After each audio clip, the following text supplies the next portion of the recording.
My phone is having trouble charging. This could be an adventure. It could be the cord, it could be my port, it could be both. I can't afford a new phone. Oh crap. um, Chris had fun today. Found myself in a really awkward situation, like where I was just thinking to myself, oh crap. You know, because I was being looked at like I knew what I was doing. And I'm like, I do a crap ton of research because I'm never quite sure I know what I'm doing. You know, whenever we go over history and stuff, that in particular I have to do a lot of research in because I went to public school and they teach you weird things like that your blood is blue and that it's really not. Your blood is not blue before exposed to oxygen. Yeah, that was one of many things I had to unlearn. Um, there's a lot of misconceptions that are in public school, especially in regards to history. So I research everything. So I'm never quite sure that I know what I'm doing. But then like they were like, "Oh, how do you get him to actually pay attention?" And they're like, whenever I talk history, you know, whenever I tell him about history, you know, my kid doesn't want to listen to me. And I'm like, that's. Well, Chris doesn't want to listen to that either.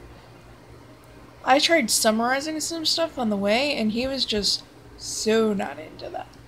You can't do it that way. I mean, if you love history, you have to find a way to translate that love. Tell a story, you know, to do with it. Tell them cool facts. Like, often kids love dinosaurs because dinosaurs are cool. So, bring that cool factor into it, like, without changing the facts.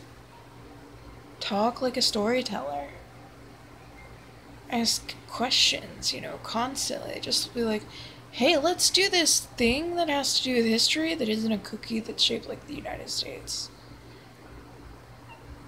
I'm actually impressed with the idea, but not with the sheer amount of sugar. Like, Chris was in a sugar coma afterwards. He went straight from sugar high to crash because he's not used to having a bunch of sugar. And it was basically a cookie with lots of frosting on it, like a whole tube of frosting, and I was like, oh god. Yeah, he's not used to having that much sugar at all. So that was an adventure.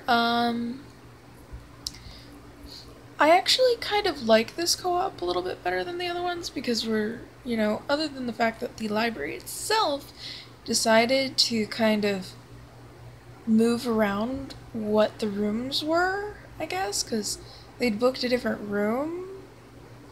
They tried to put, like, this big group of people in this tiny room. I actually think that some of the people probably ended up walking around like us, being kind of lost, like, well, where is it? Because, like, the room that it was originally supposed to be in got taken over by adults and all that. So the second class was supposed to have, like, 22 kids in it. And I think only, like, half of that actually managed to find it. We ended up downstairs for that one. But the math club, usually, I guess, other, you know, the moms and the parents and stuff sit in because kids are still, you know, about Chris's age. And they had to sit outside because there wasn't enough room. There was barely enough room for the kids to, you know, do anything in there.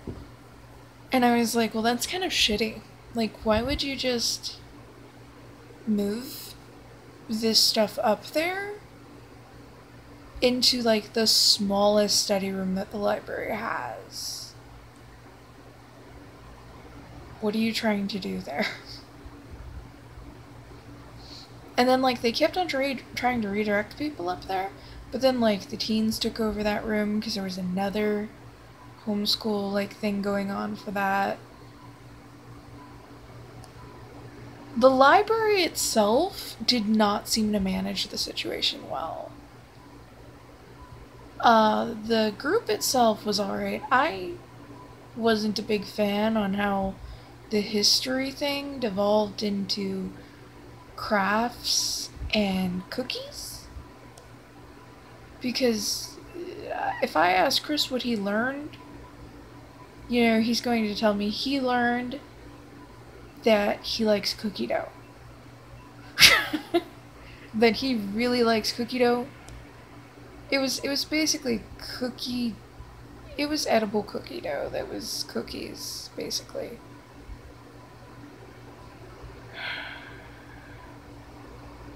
And I'm just like, no, that's sugar. He was vegan. We're not vegans, but, you know, try new things. I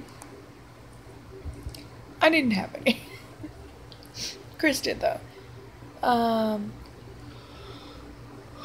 I gave him some melatonin because he didn't sleep great the night before, and then he got up early so that we could go. So it takes us a good 2.5 hours or more to get up there. So, yeah.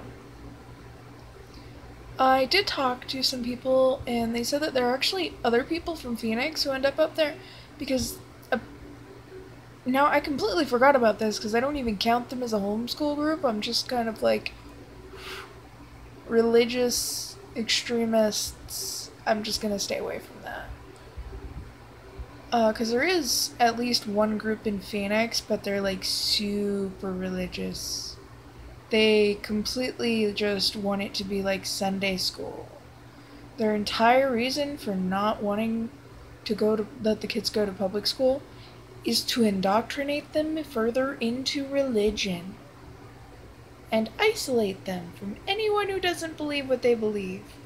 And I am like, you are all crazy, and the kind of people who are a threat to society. And sure, I'm just going to respect your right to believe whatever you want, but away from me. Over there. Where I don't have to deal with broken windows and harm to myself or my family. Because I've actually had to deal with that before. So I'm even less thrilled about that kind of thing existing. To be fair, Phoenix is... there's a Bible Belt that kind of goes straight through it, so... we get those people here. So, there are others here in Phoenix, but like, I guess there's more of us who end up going out to like Tempe and Mesa for different homeschool co-ops and groups. I mean, at least we have a straight shot to the light rail. I will say the light rail is good for one thing, but it took so many years and so much money to become that way, and they could have just made like really good bus routes. You know, like set up like a straight shot bus that does the same thing, and it would have cost a lot less money. I'm just saying, the light rail is still a waste of money. Because they could have just done, like, made a new bus route that does what the light rail does. And they still could. But they keep on pushing this light rail.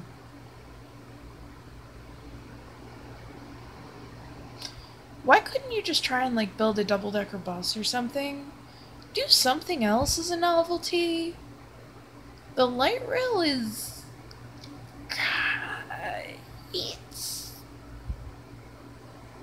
Many things. It's many things. Expensive being the first and foremost on my mind. Really, really expensive to build. And it put a huge strain on an economy that was already really strained. So, F that. Seriously though, yeah, no. Like, there's so many other ways that they could have done what they're trying to do with the light rail. And what they've already accomplished with it for a lot less money. And, you know, without moving roads, you know, and stuff, and like having to expand them and inconvenience everything and everyone, and, you know, I'm just saying, they could have just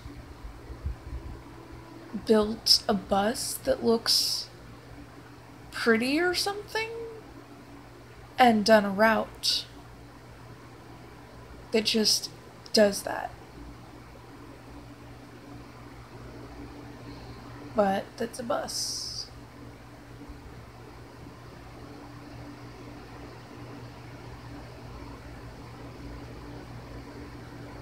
But they're not going to do that because people with basically the keys to the city and not the brains to realize that, hey, that's not good. It was somebody's pet project, and we just have to live with it because the officials here are corrupt as shit. So, I mean, I could say that it's useful for where it goes, for, you know, going from Phoenix to 2 cities away, because that would normally be a pain in the ass. I will admit that. I will admit that I would like if there were other routes that go to other cities. You know, because whenever you don't have a car, that's kind of hard. But I will also admit that you could do that just by saying, hey, we made this bus route, and it goes here. And, wow, look at this big new shiny bus.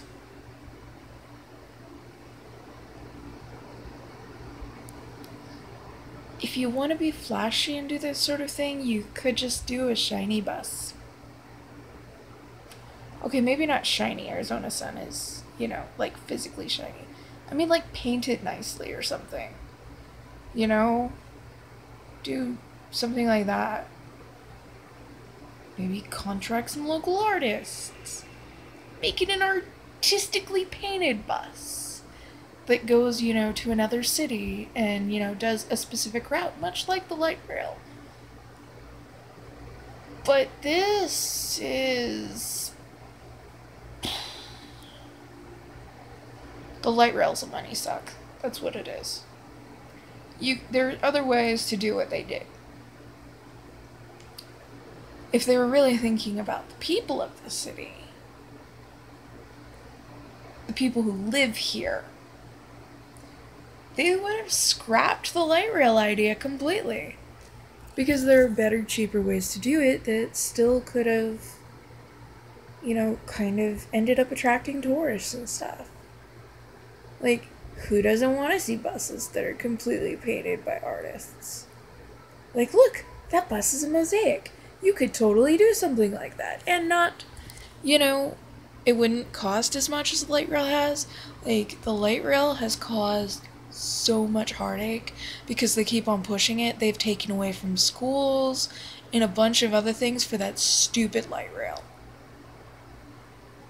Stupid light rail. The city doesn't really have the money to build this thing, but that's what they've been doing anyway, and they've been taking it from like other things, and there are other things that you shouldn't be taking that from.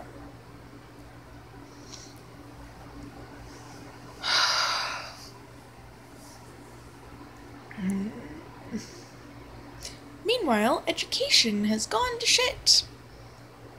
Even more than it was.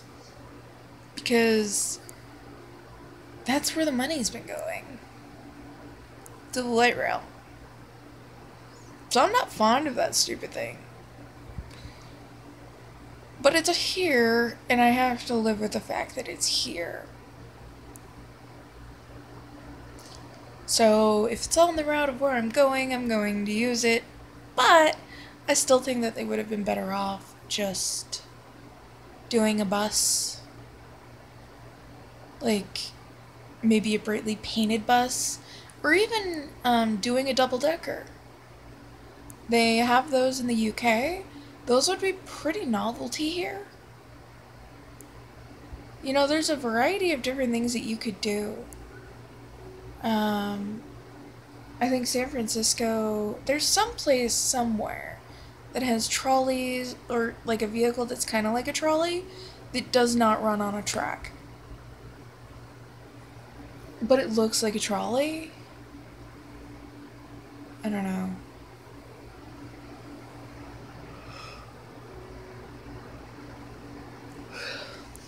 I mean, I'd honestly like to see a way that connects different things that isn't a Greyhound. You know, like there's stops along the way and stuff. Something that kind of like connects the state. But the light rail is not going to be it. It's like the Great Wall of fucking China in that it's not going to work. The Great Wall of China is a massive money suck. And the entire time it was like, there's a better way to do this. It's like that, except it's not even that useful. Like, it's less useful than the Great Wall of China was. I would like to put out there that there are bodies inside the Great Wall of China because they buried the workers who died building it inside of it. Like, they did a lot of things like that back then, not just in China. Castles have found, like, bodies inside and stuff, too. So, anyway, yeah. The cost is too high for the light rail. It does not make sense to continue on with it. What's already there is already there. It makes sense to live with what's already there. But creating routes that go through multiple cities and effectively change drivers, you know, so that, you know, nobody's falling asleep at the wheel and nobody's riding the whole route, because that would be a long route. You know, that could be something. And, you know, make the buses that do that sort of thing, like, really colorful. Make them stand out. Make them really pretty. Make sure that the buses are kept nice so that they don't fall into disrepair and be crap. And then you know what you've got there? You've got something that did not cost as much as that fucking light rail. It's eye-catching, it's pretty, and it's functional. And you don't gotta renovate roads and sidewalks and everything else to do it. That's what I wish that they'd done to begin with.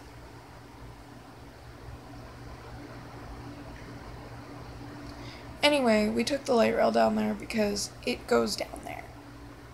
I will say this, having something that does have a route down there does help.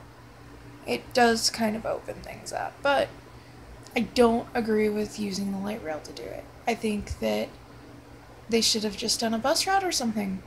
And back then, whenever they started this crap, that was my thought then too.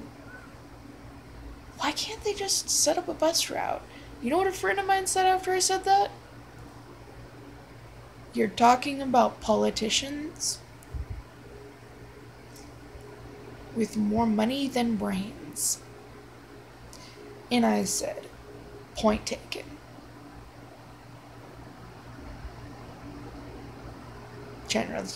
people don't see politicians as geniuses. Mostly because they really do have more money than brains.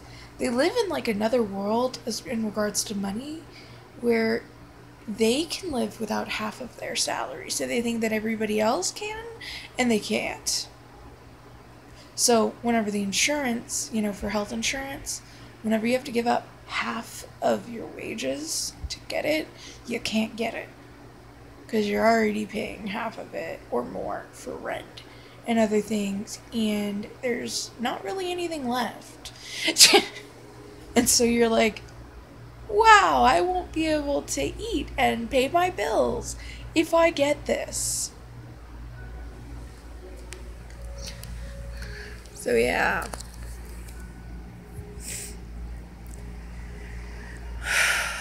Anyway, Chris had fun today. And I found myself in like this weird place of, I don't know what I'm doing either. Like, if I just talk history to Chris, he's not interested in that shit either. I don't think any kid is. Like, it's kind of like Professor Binns from Harry Potter. Nobody's interested in just having somebody drone on about something. But, if I, like, make something from history and be like, and then he's like, why did they do this? Why did they do this? See, here's the thing about culture. It's made up of what you eat, what you wear, what are the clothing norms? It's how you eat, the method you eat. Do you eat with forks, spoons, and knives, which is something we have not always done. We have, but, that wasn't always the norm. A whole bunch of different things, and if you understand what makes up culture, then you know how to get them to ask questions, how to bring up history. So we go into it, and then we combine it, basically. We're like, hey, this is, and then he's like, why? Why did they do it this way? And then you're getting him interested. Make him ask questions.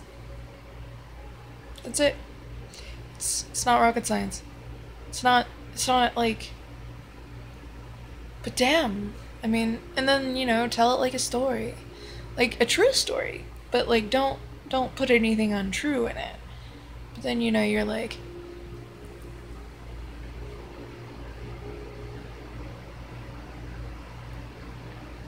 but I do a lot of research on that stuff because there were so many misconceptions taught in school. Like, Christopher Columbus was actually a mass murderer.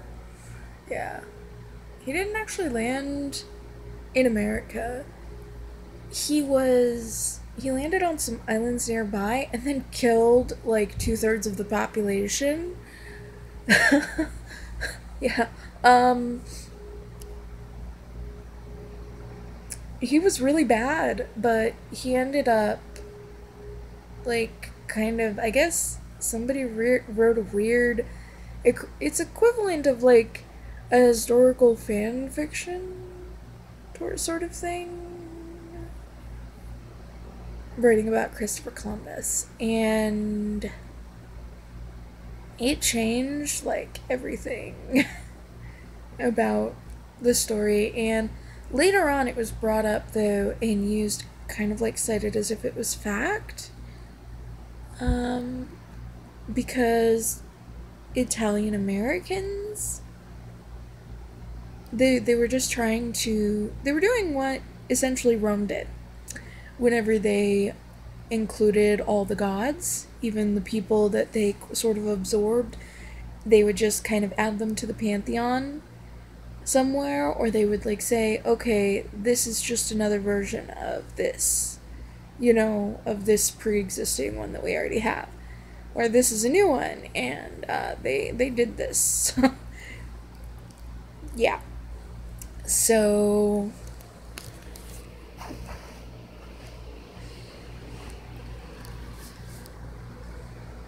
it's like that, but with history. instead of, encouraging new stuff, I guess, they retroactively added shit in there that never happened. And used a historical figure who honestly was more horrifying than anything else, as if they were something other than horrifying, to help Italians who were coming here feel more represented in our history and culture and all that. It was a mistake because, you need to remember history. You shouldn't teach a fantasy novel, because that's basically what it is. A historical fantasy, but a fantasy, as history. Shouldn't do that. It's bad. Don't do that. And there were other things that were just wrong, like slavery is actually taught very cherry-picked in school. And there are actually some people, some very racist people, who argue it wasn't as bad if you had pale skin. The thing of it is that you don't understand the context of what you're saying, like the culture back then. Not even trying.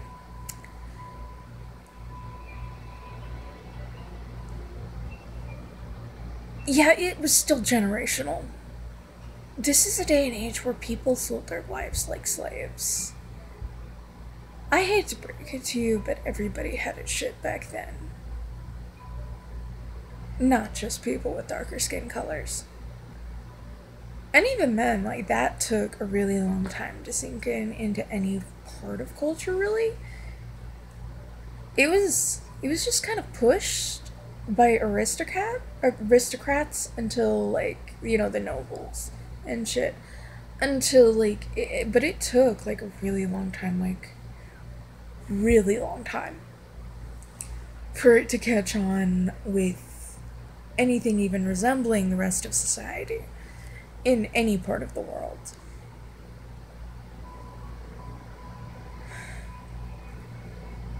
Ideas are long living like that.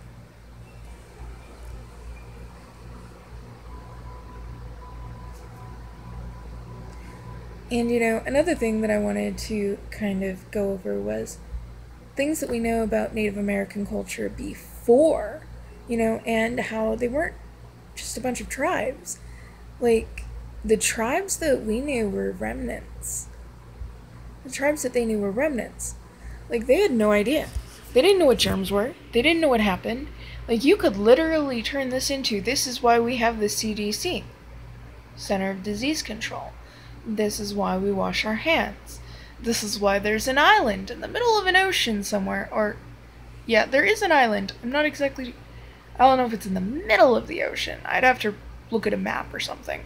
But there is an island of a bunch of people that nobody interacts with and hasn't for a really, really long time, because we're afraid that, well, first of all, they think that because people already tried to interact with them and a bunch of them died, like, years and years ago, they were like, oh shit, this was during the same time that the Americas and stuff were discovered too. It's like the same type of time, like, they still didn't know how diseases happened and all that. So yeah, I'm reacting. I was out in the sun today. So I've got yep. Anyway,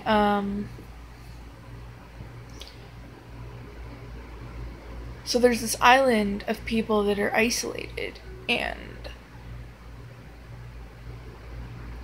in the time, like, since the last time that anybody interacted with them from outside, first of all, they killed those people.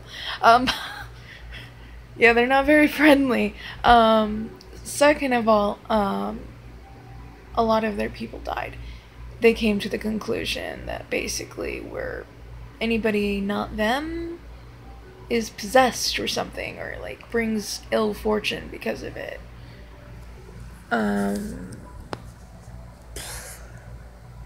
But they've been so insulated from the rest of the world that, in all likelihood, if anyone else, were to go there and get it, and they were exposed to them, a crap ton of them would die. And it's actually possible that the people that went there would also die. Not just from them, but also because the diseases are insulated. And, they've got their own crap that's been insulated. And then there's the rest of us. So, I mean, it's possible. It's more likely that we would end up accidentally killing them. But that's what happened with the Native Americans. Like, it wasn't cowboys and Indians. It's actually a very complex and interesting history. And I'm sad that it's not taught in schools. What they do is they leave that up for translation by old Western movies, which don't tell the truth at all. Like, they're just Hollywood stories. They're just stories. They make it sound not only like this was, what it was with the cowboys and Indians, but they also, that sort of story, cowboys and Indians. They also make it look like cowboys sailed west, and cowboys were like, I'm gonna go and seek adventure. Nope. The West was settled by miners and whores, quite literally. Those mining towns and all that sustained because basically the ladies of the night owned things, built on the land, funded endeavors for different businesses. Those towns were founded by whores. Cue the old pastor from the church that I went to growing up, probably going, no, it's not true. Yes, it's true. Because that's history for you. It's not, a bunch of dudes got on some horses and rode west. Sorry, honey. The thoughts did it. It wasn't even like your respectable ladies, It was the ladies of the night. They were the ones that started up the economies of the towns. They owned property, they owned saloons, they did all this stuff. And that was actually how, and then the miners would come and mine the stuff, and sometimes it was simultaneous, but the miners weren't out there owning and managing property, in the town. They were miners. They didn't have an interest in that. All of the stuff that was central, to the building of society was built by whores. Yeah.